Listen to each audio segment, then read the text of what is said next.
Avec la saison de soccer qui vient tout juste de débuter en MLS, j'aimerais souhaiter à tout le monde une excellente saison 2017. Wow, minute! Viens-tu me dire que t'es un fan de soccer? Ouais. Wesh, le soccer, c'est un sport de tépite, ça. Pardon? Tu m'as bien entendu, j'ai dit que c'est un sport de... Tépite.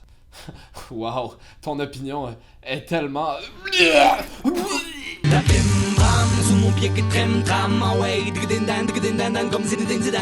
Je pense que c'est quelque chose qui m'écoeure le plus avec la scène sportive au Québec. C'est de toujours entendre les mêmes maudits clichés lorsque je dis aux gens que je suis un fan de soccer. Je pense que je préférais me faire tremper dans un pot de miel et de me battre avec un ours qui crache des abeilles enragées plutôt que d'écouter un match de soccer avec quelqu'un qui me répète sans cesse les mêmes clichés. Maudit que c'est plate le soccer! Check ça, esti! Il vient de se faire pichenoter sur l'oreille, puis là, il va se rouler par terre pendant 3 heures en se tenant le genou, puis en plus, au rugby...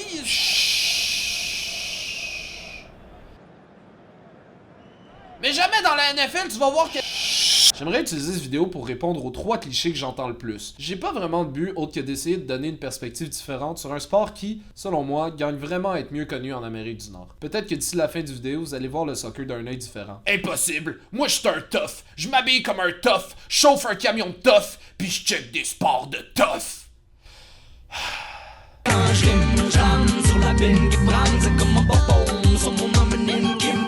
Tous les joueurs fake au soccer. C'est sûrement une des critiques qu'on entend le plus sur ce sport. J'essaie pas de dire que ça existe pas. C'est clair qu'il existe plusieurs exemples de joueurs qui se font à peine frôler et qui se tordent de douleur pendant des minutes pour faire perdre du temps ou bien pour essayer de punir crapuleusement leur adversaire. Puis après avoir apparemment enduré plus de douleur qu'une pierre au rein pendant une séance d'épilation, ils se mettent immédiatement à marcher normalement grâce à un miracle du petit bébé Jesus. Alléluia!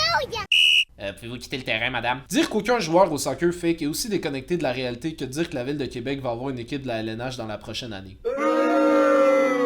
Un truc important à se rappeler, c'est que la plupart des fans de soccer sont tout autant contre les joueurs qui plongent que n'importe qui d'autre. En bout de ligne, ça reste de la triche. Dans plusieurs ligues, il y a des conséquences comme des amendes ou des suspensions pour de tels joueurs. Puis au même titre qu'aucun fan de basketball ou de hockey se réjouit d'un joueur qui fake, aucun fan de soccer qui se respecte pense que c'est quelque chose d'acceptable. Non mais du coup, ça s'appelle du football, hein?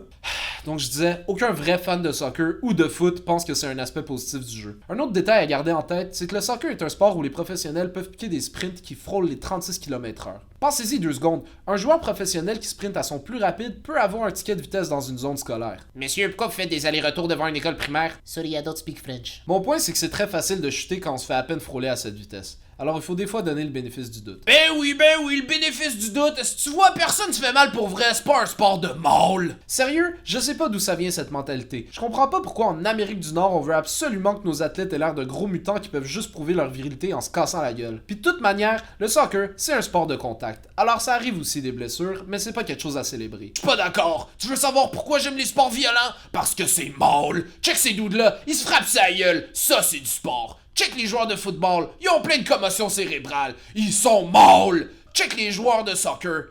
Wesh, que c'est ça? Des dudes en chest avec des abdos, Je veux dire, wesh! Pourquoi t'es autant préoccupé par ce qui est mal ou pas? Ce qui est important, c'est d'exceller à ton art, pas de prouver que t'es le plus tough. Puis je suis pas en train de dire que ces sports-là sont moins nice. J'adore les sports de combat. Mais on dirait quasiment que t'es toi-même en train de compenser pour des sentiments refoulés. Qu'est-ce que t'es en train de dire? Que peut-être, malgré toutes tes insultes, tu serais toi-même une. T'es mieux de pas finir cette phrase. Ceux qui s'unissent s'animent, ceux qui synonymes. C'est vrai qu'il est beau, Cristiano. Je disais donc, l'affaire avec le soccer, c'est que ça finit toujours 1-0. Y a pas assez de buts. Je veux voir des balles rentrer dans... je veux dire des ballons rentrer dans des buts. Comme au hockey, ça arrive qu'au soccer, t'aies des matchs avec plusieurs buts ou des matchs avec moins de buts, même dans les compétitions importantes. En bout de ligne, comme dans tous les sports, t'as des bons matchs et des mauvais matchs. Sauf si t'es Zinedine Zidane. Là, t'as juste des bons matchs. C'est un sport très varié où plusieurs styles de jeu peuvent s'affronter. T'as des matchs où la défense se donne corps et âme pour empêcher l'autre équipe de marquer, tout comme t'as des festivals où les buts coulent à flot. Telles les larmes de Toronto lorsqu'ils perdent la finale de la MLS dans leur propre stade contre une équipe qui avait aucun tir cadré. Vos larmes sont délicieuses. Mais tu sais, au pire, on peut toujours changer les règles. On peut faire comme au football américain puis dire que chaque but vaut 7 points. Hey, as-tu été voir le match de l'Impact hier? C'était malade, ça l'a fini 21-14. J'en ai vraiment eu pour mon argent. Je peux comprendre pourquoi certaines personnes pensent que le soccer c'est lent ou qu'il se passe rien. Si toute ta vie t'as écouté du hockey, qui est un sport qui joue sur une surface beaucoup plus petite puis à des vitesses complètement incroyables, c'est sûr que c'est toute une autre histoire. Le soccer c'est un sport qui joue sur un rythme différent, mais qui est franchement magnifique lorsqu'il est bien exécuté. Y a rien de plus beau que de voir des exploits individuels de joueurs comme orchestrer un jeu parfait, ou bien de voir une équipe complètement en phase qui se distribue le ballon fluidement.